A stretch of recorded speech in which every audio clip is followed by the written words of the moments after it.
Nel 2023 saranno concluse le opere strettamente necessarie per il funzionamento delle barriere del Mose alle bocche di porto della laguna di Venezia.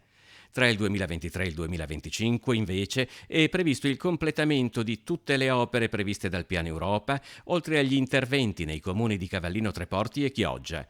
L'annuncio del commissario straordinario del Mose, Elisabetta Spitz, arriva al termine di un incontro interistituzionale ospitato dal Provveditorato interregionale alle opere pubbliche a Venezia.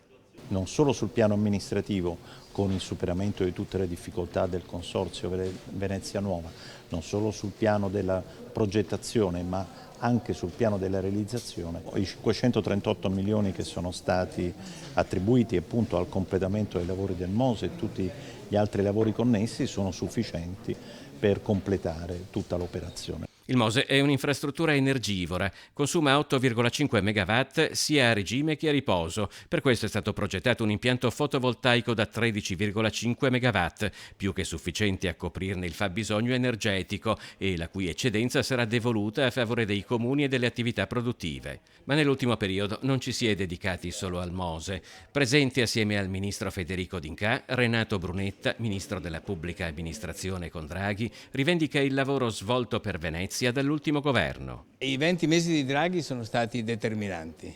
Abbiamo risolto il problema delle grandi navi, abbiamo risolto il problema della governance dell'autorità per la laguna, abbiamo avviato a soluzione la difesa della Basilica di San Marco, abbiamo sostenuto con il Parlamento più che con il governo il trasporto lagunare, abbiamo messo in piedi la Fondazione Venezia Capitale Mondiale della Sostenibilità per attrarre investimenti. Presente assieme ai sindaci di Chioggia e Cavallino Treporti, Mauro Armelao e Roberta Nesto, il sindaco di Venezia Luigi Brugnaro ha anche sottolineato l'importanza di rifinanziare la legge speciale per Venezia. Noi abbiamo chiesto 150 milioni all'anno per 10 anni.